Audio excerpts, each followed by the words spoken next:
Duggo, how are you, mates? Hey, you've been paired with Nick Nat over this period of time. One, how has that been going with the big fella? And two, there's been a lot of talk about struggling with motivation, certain players. How have you found this little period? Yeah, mate. Training with Nick that's been good. It's sometimes I feel like I'm at an open session with him. He draws a crowd, that's for sure, wherever we are. But yeah, it's been good. He's going well. He's running well, so it's been good to train with him, and we get what we need to get in with our footy skills and all that sort of stuff. So we do manage, but the motivation is something that is a challenge. Yeah, it's kind of a day-to-day thing. It's something that we're all dealing with at the moment, but yeah, I think the motivation's there definitely, but at times it wavers, which is natural, I think. But yeah, we're all keen to get this season underway, so staying fit and ready is our job, and that's all we can do. So you're saying that the social distancing is a little hard with Nick Nat sometimes when you're training with him? Well, we try and do our best. Yeah, some people can be a little bit blasé at times, but yeah, we do manage. But yeah, there's been a few sessions there where the big fella's yeah, he's drawn some cameras. I can say that you see the phones walking past as they stroll by, but yeah, everyone's been pretty good with it and giving us our space. But yeah, he's drawn some eyes, that's for sure. You personally had a really good pre-season. Is the frustrating part of this that you're about to step up your game and take it to another level, but you haven't had the chance to do that? Yeah, obviously it's I felt quite good during the pre-season, and it in a way it's disappointing, but it's not disappointing for me. It's more disappointing for everyone and the collective really, because not just with footy but with everything. It's sort of everything's come to a halt. So for me personally, yeah, it was a little bit disappointing that sort of couldn't continue that form, but it's not to say that I can't pick it back up when we start back up and going. So that's another challenge that we'll face is form and all that sort of stuff. But yeah, a little bit frustrating, but pretty small in the scheme of things. My last one, have you got a clean bill of health, and have you had any setbacks at all over this little period? Yeah, I'm clean bill of health, mate. I've injured my thumb in the JLT or the Marsh series against Freo, so that's been able to get a little bit of a rest at the moment, which has been nice for it. But apart from that, mate, yeah, all smooth sailing here. Thanks, mate. All right, thanks, Locke. Tom Wildey from ABC.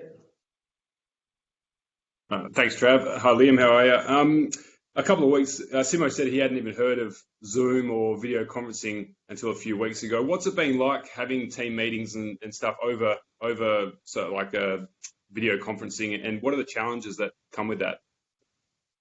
Yeah, it's quite bizarre. It's felt a bit more like a business type setup, really, but it's been great just to be able to connect with everyone. So I'm similar to Simo. I had no idea about any of this stuff prior to this all happening. So yeah, it's been a great connector for us all, and yeah, the club have been quite good. They've given us our space as well to go and do what we need to do, but it's been important to check back in and update ourselves with what's going on, and just keeping in touch with all our footy stuff as well. So you don't want that to obviously fall away once we get back and going. So it's yeah, it's been important for us to have all these modes now. And how are the coaches communicating with you guys about where you should be at fitness-wise, or what your training should look like, and how are you measuring that personally and as a team? Yeah, it's hard to do that. There's a little bit of an off-season feel about it. Obviously, with the club being able to have a little bit more, I suppose, access to how you're going and what you're doing with contact and stuff like that. But we've got our programs that have been individualised to meet our specifics, and yeah, it's on the onus of the individual really to follow that program.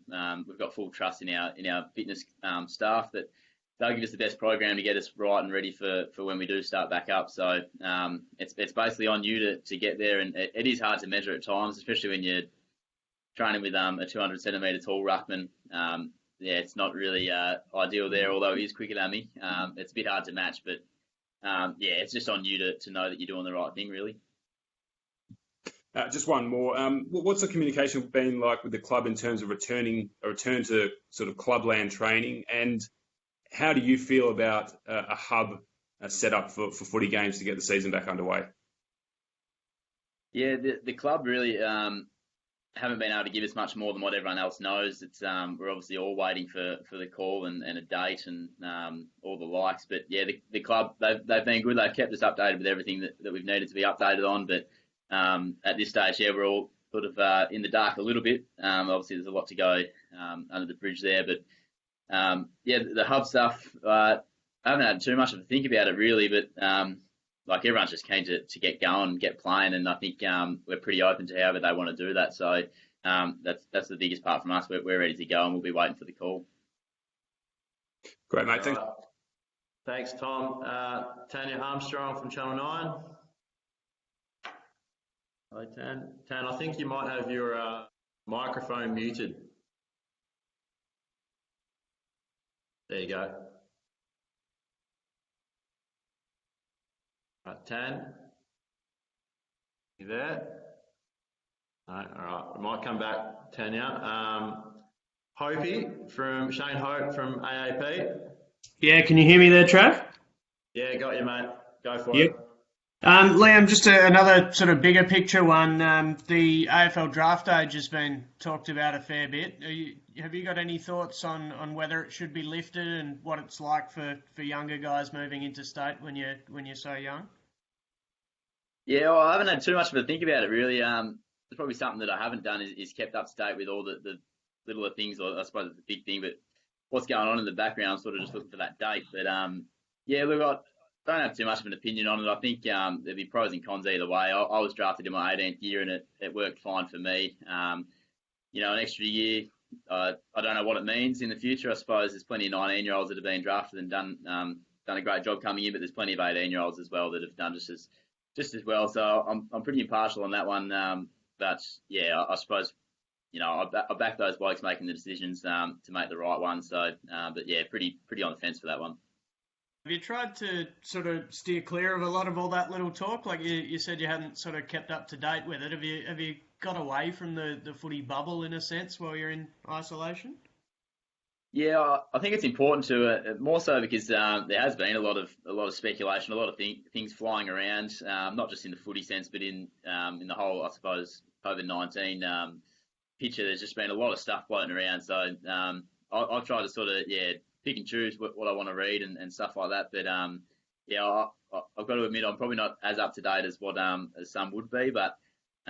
Yeah, I think it's important to get a little break from it as well because this season could stretch out into the later months of the year, which you know we'll need to be fresh and ready to go still if it is October, November sort of areas.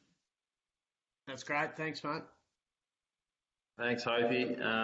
Tan, we'll try you again if you're there. Tanya? Hello, any luck? Yeah, we got you. Go for it. I don't know if, it was something to do with my headphones. Sorry about that. Hey, Duggo. I don't know if you've still got family back in Victoria. Did you think of going back there?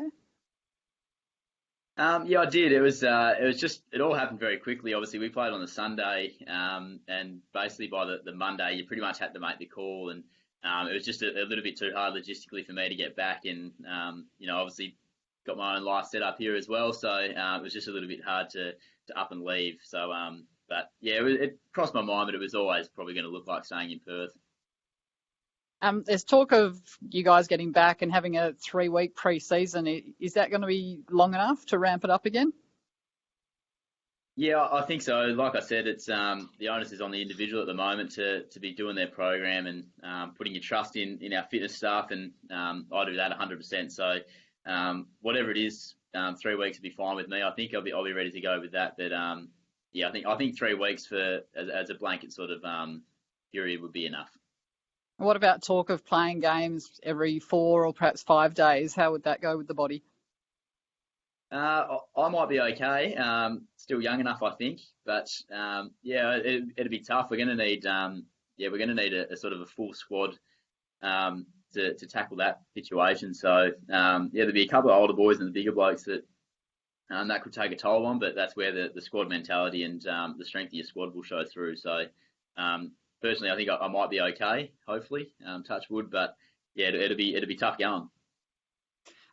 Probably last one from me. What else are you able to do? Do you hit the beach, or what else are you doing to keep busy? Yeah, it's tough. It's obviously I'm starting to run out of TV. I think it's getting to that stage. But yeah, I've got 2 dogs at home who they keep me pretty busy. There's always something to do with them. I think they're the real winners out of all this. But yeah, so bike riding. I go for a little skate around the streets every now and then. Not that I'm any good, but just stuff to get me out of the house and exercising and staying fit and healthy. So yeah, it's all those sort of things. But yeah, it's very limited at the moment. But hopefully the restrictions are lifted soon and we can all go back to somewhat normality. Thanks, Duggo. Thanks for talking to us too. No worries.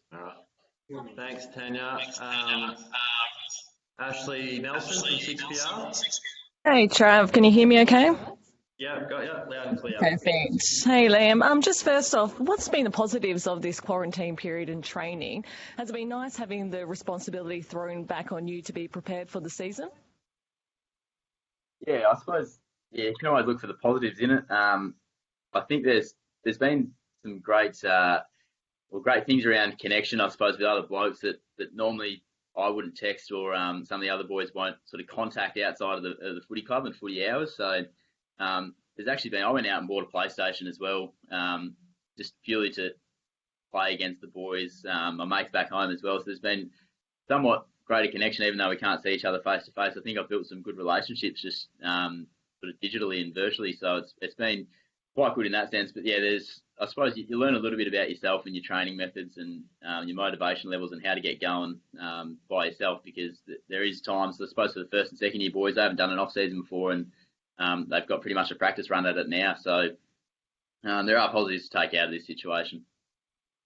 And just speaking a little bit more broadly, there has been a couple of drink driving incidents with Lockie Hunter and Tyson Stengel. What's the message given to you as players at the West Coast Eagles regarding alcohol consumption during this period of time? And what would be the consequences, or are you aware of the consequences should something like this happen at the club? I think the biggest one is just the guidelines that the government have given, so social distancing and all that. As long as we're abiding by those, the boys, the club give us plenty of trust in giving us the onus, and we'll make the right decisions around that, and plenty of our boys do. So it's it's a tough one because as Timo said last night, you can't put a blanket over 700 AFL players, but everyone will handle it differently. But we're just looking after each other, looking after our mates and our team. So yeah, we're staying busy, but I suppose that the repercussions of it, I think that just comes as it would come. The club would handle that, and I probably wouldn't have much of an idea, but I suppose it probably wouldn't be looked upon too greatly.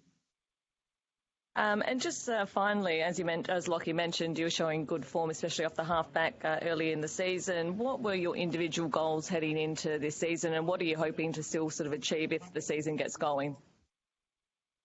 Yeah, I suppose it was just, I felt like probably it's my time to step up to that next level. I've been in the system. This would be my 6th year. So, I probably felt that it was time for me to show a little bit more. And, so I worked hard on improving some of the things and that I was needing to get better at and letting my football flow a bit more. So, obviously the flow was interrupted. But, yeah, still this year it's just to improve as a player. If I improve as a player, the team improves as well. So, hadn't set any real specific goals, and especially hard to do that now. But for me, again, it'll just be to take another step forward and improve on what I've built over the last 5 years.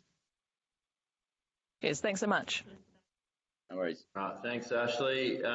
Jordan McArdle from the West. G'day, guys. Can you hear us? Yep.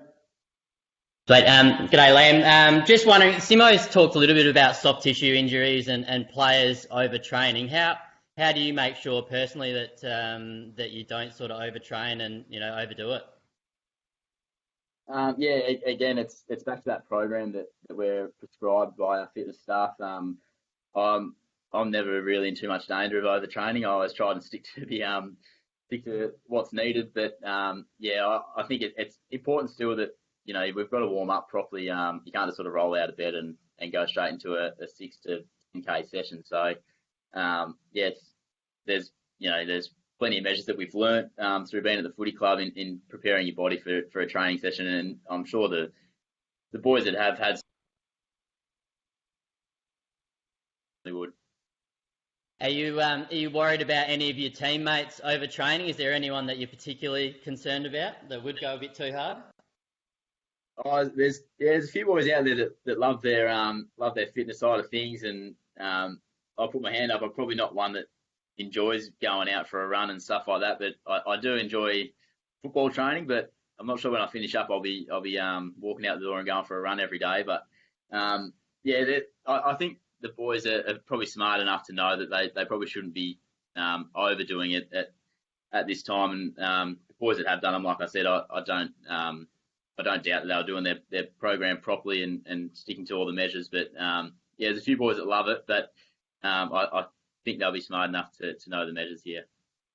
And you mentioned earlier some close bonds that you've made during the shutdown period. Who have you been most surprised that you've sort of got along with during this time, and maybe become a bit of a support to them, or they've been support to yourself?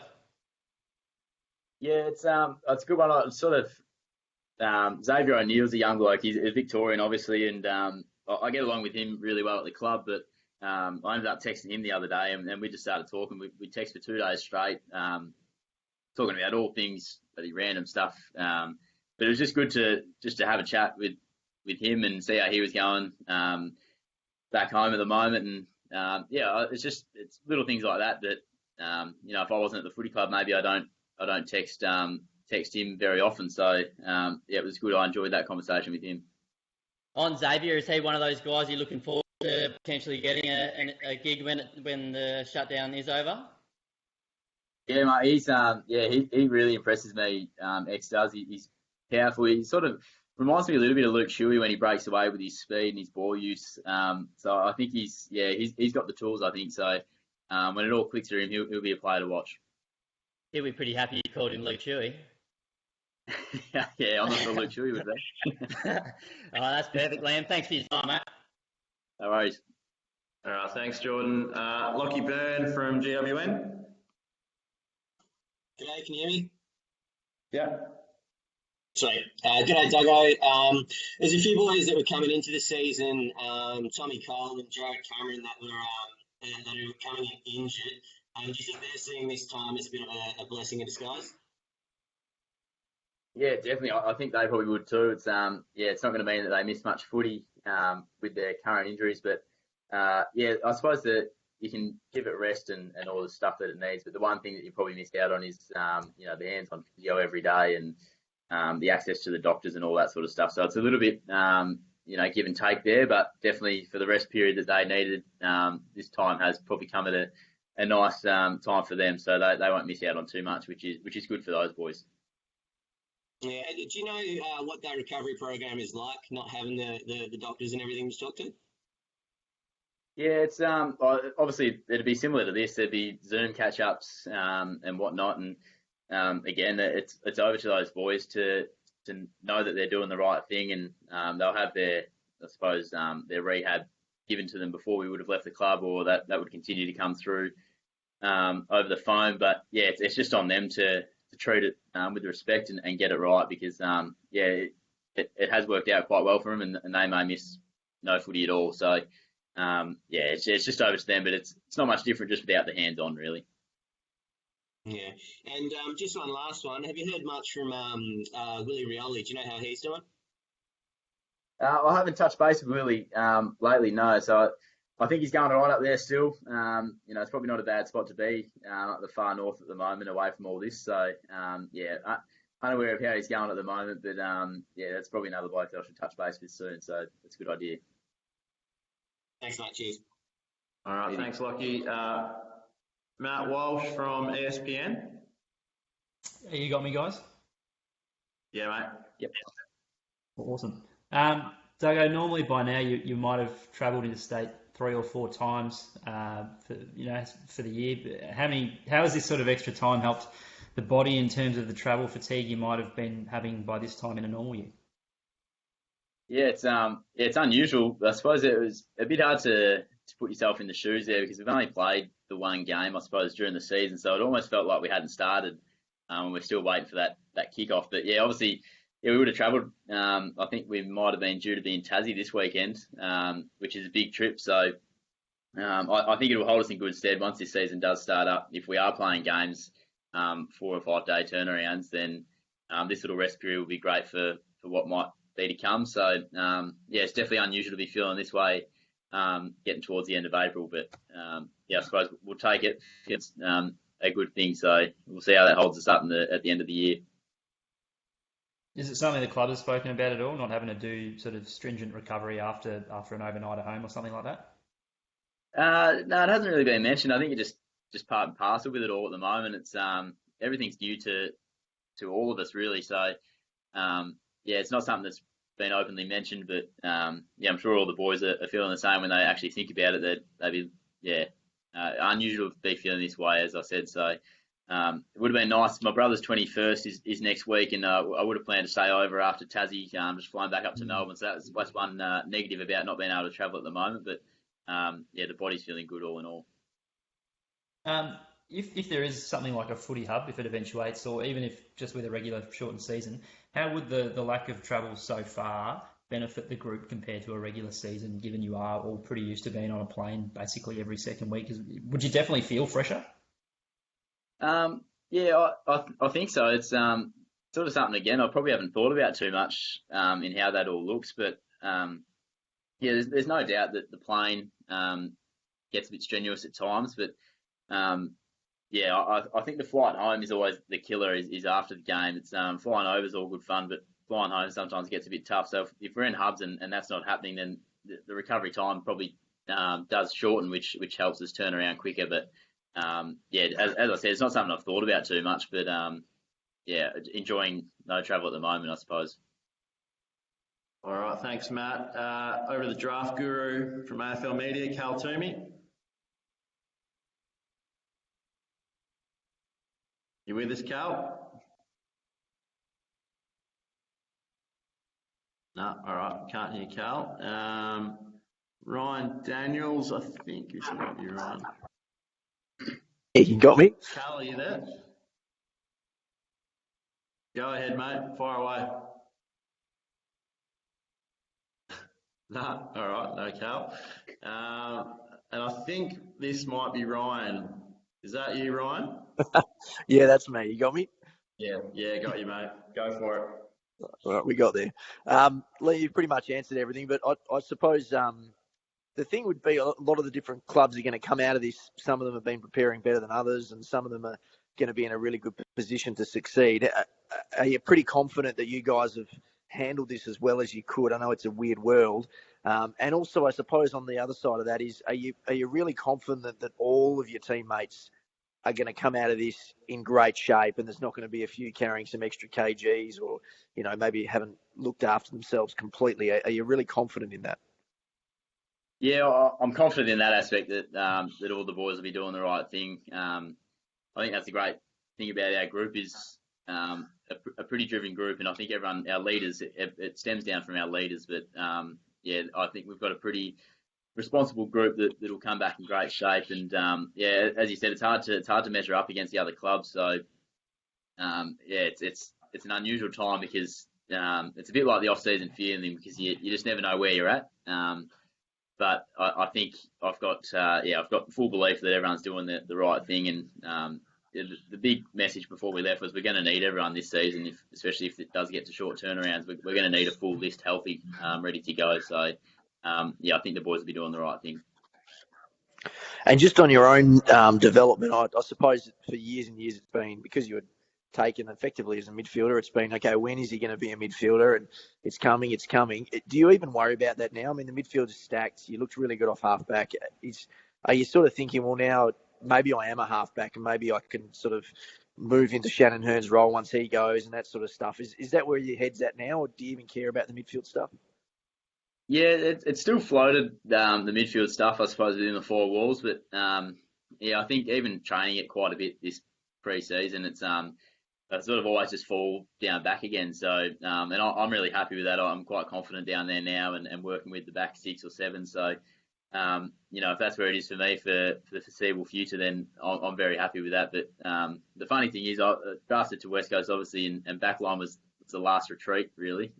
They told me on draft night. So, I went forward, mid, they put me down back because there was an injury. I tried again up forward and mid and didn't work out, so I went down back again. So maybe we just learn our lesson. I stay down there, but yeah, it's still floated, but pretty happy down back at the moment.